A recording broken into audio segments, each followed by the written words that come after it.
आप सभी को गुड आफ्टरनून दोस्तों।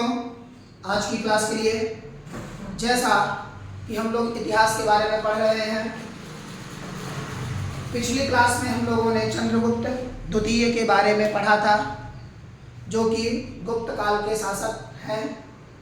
अगले जो शासक इसमें हम लोगों को पढ़ना है वो है कुमारगुप्त प्रथम। ठीक है, यानी कि रामगुप्त के बाद उनका छोटा भाई चंद्रगुप्त द्वितीय, और चंद्रगुप्त द्वितीय के बाद उनका बेटा कुमारगुप्त प्रथम गद्दी पर बैठा। ठीक है, कुमारगुप्त प्रथम जो है गद्दी पर बैठा। तो अभी हम लोगों को जो पढ़ना हुआ है, इतिहास पढ़ना है। इतिहास के बाद जस्ट बायोलॉजी की क्लास होगी।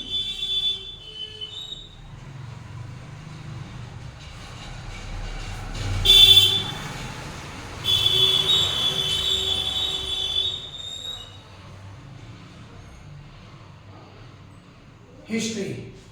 ठीक है, तो चंद्रगुप्त द्वितीय के बारे में हम लोगों ने पढ़ा था, जैसे कि हम लोग पढ़ रहे हैं गुप्त काल यानी कि गुप्त वंश। ठीक है, इनमें अभी अगले शासक जिनको हम लोगों को पढ़ना है वह है कुमारगुप्त प्रथम। किनके बारे में पढ़ना है? कुमारगुप्त प्रथम के बारे में। इनका शासनकाल 415 से लेकर के 455 ईस्वी तक रहा। 455 एडी अर्थात ईस्वी तक इनका पूरा जीवन काल रहा।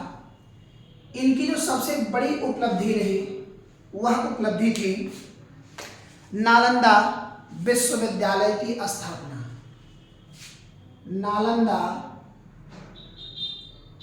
विश्वविद्यालय की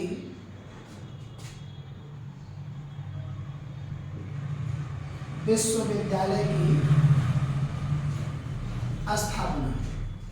ठीक है, यह विद्यालय जब इन्होंने बनवाया तो इसको पूरी तरह से, जैसे कि आज के समय में हॉस्टल होता है, वह सारी व्यवस्था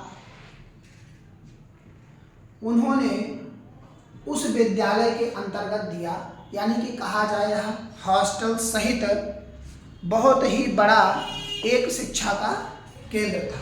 ठीक है, अगर हम इनकी बात करते हैं तो यह किस धर्म का अनुयायी था या किस धर्म के शाखा का अनुयायी था, तो यह बौद्ध धर्म के महायान शाखा का अनुयायी था। बौद्ध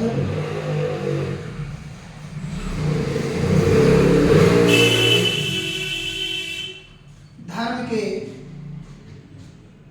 महायान शाखा का अनुयायी था।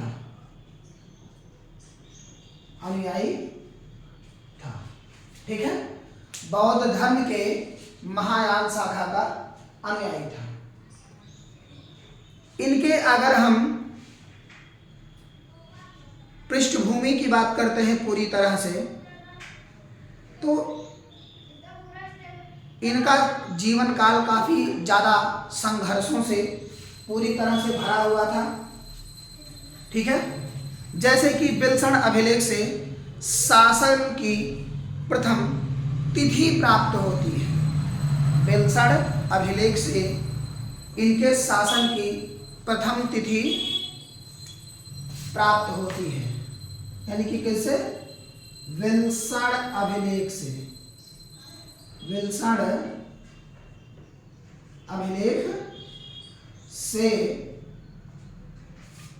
इनके जीवन काल की तिथि का प्रारंभ होना, इसके बारे में पूरी तरह से जानकारी प्राप्त होती है।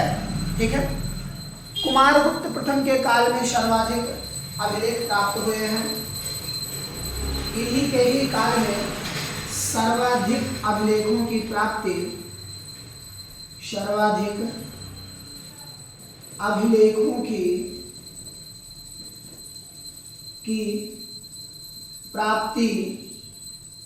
की गई है।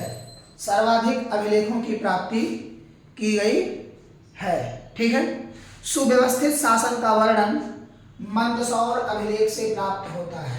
यानी कि अगर हम कुमारगुप्त के शासन काल की बात करते हैं, ठीक है,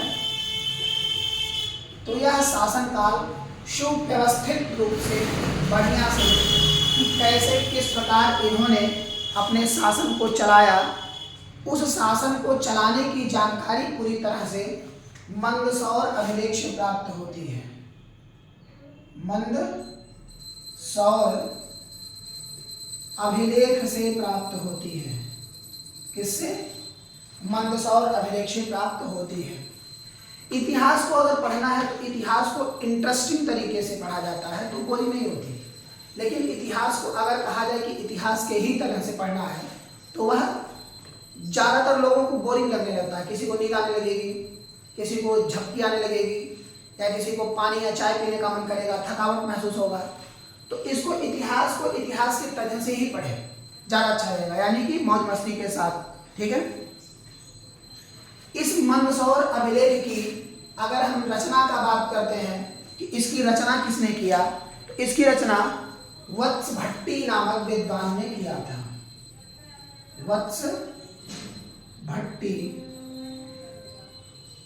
वत्सभट्ट नामक वैज्ञानिक विद्वान ने किया था। ठीक है।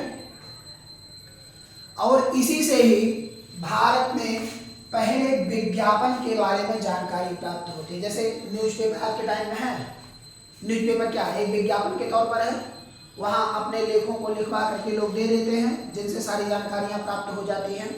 और यह पेपर चारों तरफ सर्वाइव करके उस जानकारी को पूरी तरह से क्या करता है, बता देता है। ठीक है। तो यह मंदसौर अभिलेख जो था, यह पहला ऐसा था कि जिससे अगर कहा जाए तो विज्ञापन की भी जानकारी प्राप्त होती है। यानी कि विज्ञापन की जानकारी मिलती है, ये चीज समझ में आ गया। यानी कि विज्ञापन की जानकारी मिलती है। अगर हम कुमारगुप्त के सिक्के के प्रचलन की बात करते हैं तो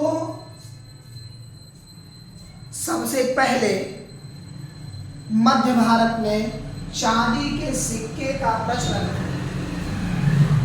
यानी कि फर्स्ट मध्य भारत में चांदी के सिक्के का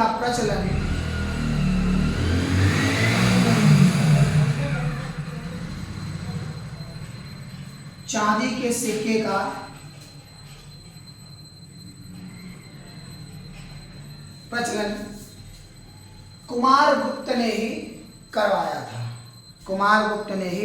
करवाया था। और मुद्राओं पर गरुड़ के स्थान पर मयूर चित्र को अंकित करवाया था। यानी कि सिक्कों पर गरुड़ के स्थान पर, पहले इनके सिक्कों पर गरुड़ के देवता के निशान रहा करते थे, लेकिन उसको परिवर्तित करके इन्होंने किसका निशान बनवा दिया,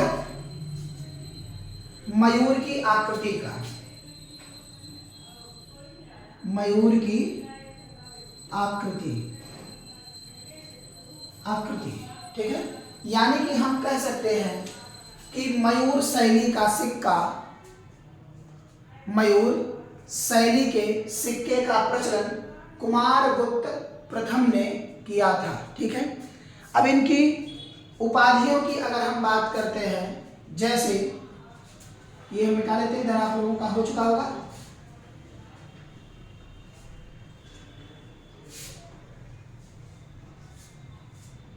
अगर इनके हम उपाधियों की बात करते हैं, इनकी उपाधियां थी श्री महेंद्र। पहली जो उपाधि थी वह थी श्री महेंद्र, और दूसरी जो उपाधि इन्होंने धारण किया था वह था महेंद्र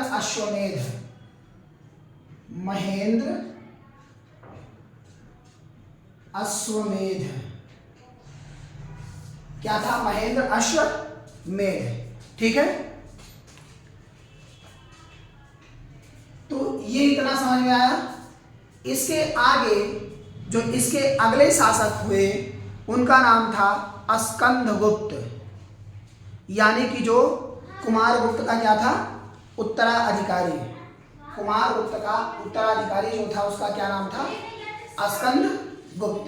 ठीक है, अब स्कंदगुप्त के बारे में हम लोग जानकारी प्राप्त कर लेते हैं कि कैसे क्या इनके बारे में जानकारी प्राप्त होती है। पहला कि यह गुप्त काल का अंतिम महान शासक था। गुप्त काल का अंतिम यह महान शासक के बारे में जानकारी पूरी तरह से प्राप्त होता है। स्कंदगुप्त।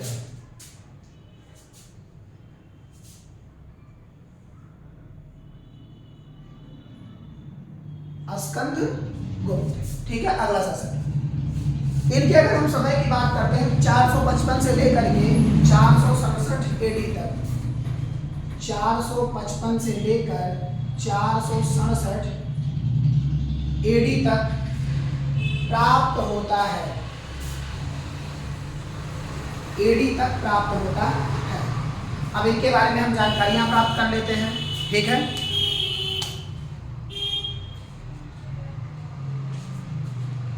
कहोम स्तंभ लेख पर इनका नाम, कहोम स्तंभ लेख पर इनका नाम शक्रादित्य मिलता है। क्या नाम मिलता है? शक्रादित्य। इनका नाम जो मिलता है वह मिलता है शक्रादित्य। ठीक है, शक्रादित्य के नाम से इनको कहोम अभिलेख में जाना जाता है। और सिक्कों पर क्रमादित्य, सिक्कों पर इनके नाम का प्रचलन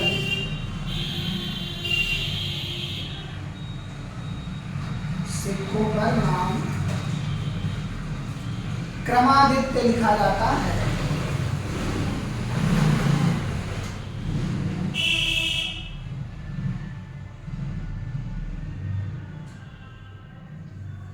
क्रमादित्य लिखा जाता है। ठीक है,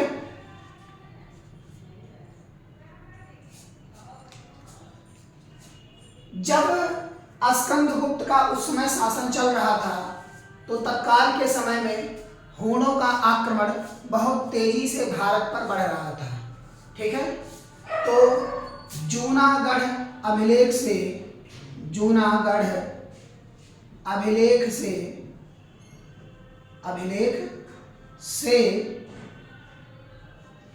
हूणों के भारत पर आक्रमण की जानकारी, यानी कि इनके समय में हूणों का आक्रमण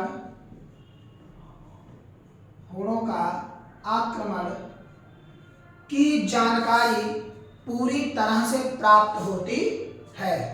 पूरी तरह से क्या होती है? प्राप्त होती है। ठीक है, तथा सुदर्शन झील के पुनर्निर्माण के बारे में जानकारी, सुदर्शन, यह वही सुदर्शन झील है जिनको सबसे पहले चंद्रगुप्त मौर्य ने बनवाया, फिर धनानंद ने, फिर स्कंदगुप्त ने। ठीक है, इस झील का पुनर्निर्माण करवाया।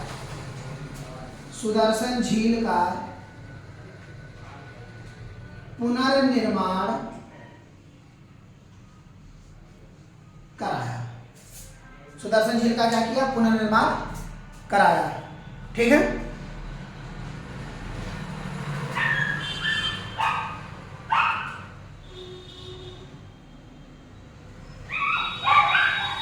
स्कंदगुप्त ने अपनी राजधानी तत्काल के समय में उज्जैन की राजधानी को परिवर्तित करके अयोध्या को अपनी राजधानी के रूप में बनाया। अगर इनके हम राजधानी की बात करते हैं तो इन्होंने अपनी राजधानी अयोध्या को बनाया।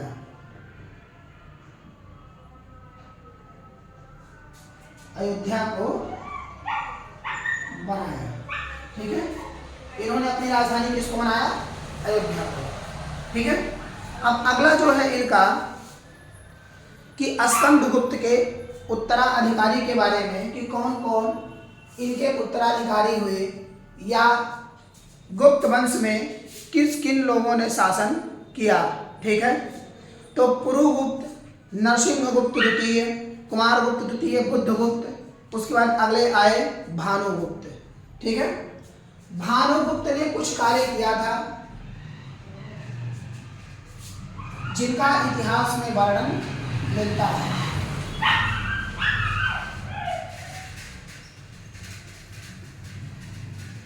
भानुगुप्त, ठीक है। भानुगुप्त के कुछ ऐसे कारण हैं जिनसे इनका मिलता है। एरण अभिलेख से सती प्रथा की जानकारी, इन्होंने एरण नामक एरण अभिलेख से सती प्रथा की जानकारी प्राप्त होती है। सती प्रथा की जानकारी मिलती है।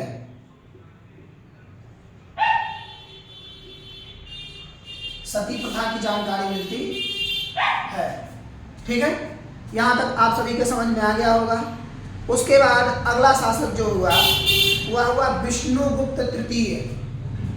अगला शासक जो आया वह था विष्णुगुप्त तृतीय।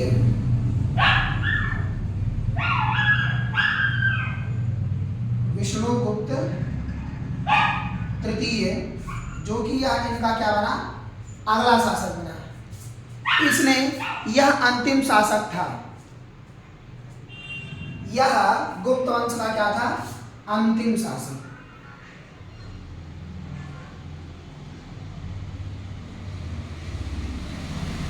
हूणों के आक्रमण से यह राजवंश पूरी तरह से समाप्त हो गया।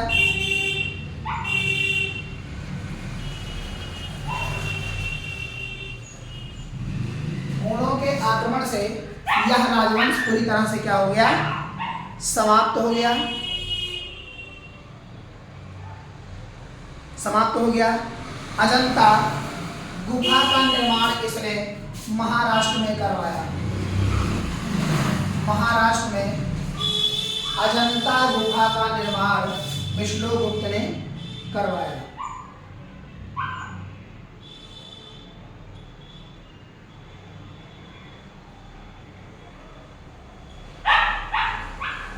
अजंता गुफा का निर्माण विष्णुगुप्त ने करवाया तथा अपने साम्राज्य का इसने चौमुखी विकास किया। चौमुखी विकास का मतलब चारों तरफ से यह अपने पूरे साम्राज्य का विकास कर रहा था, तो उसे चौमुखी विकास कहा गया। चौमुखी विकास किया। चौमुखी विकास किया, ठीक है। उसके बाद बाघ की गुफा महाराष्ट्र में किसने निर्माण करवाया? महाराष्ट्र में बाघ की गुफा का निर्माण इसने करवाया। बाघ के गुफा का निर्माण भानुगुप्त ने करवाया। इसके आगे हम लोग देख लेते हैं। तथा बुद्ध की प्रतिमा अफगानिस्तान के क्षेत्र में बनवाई।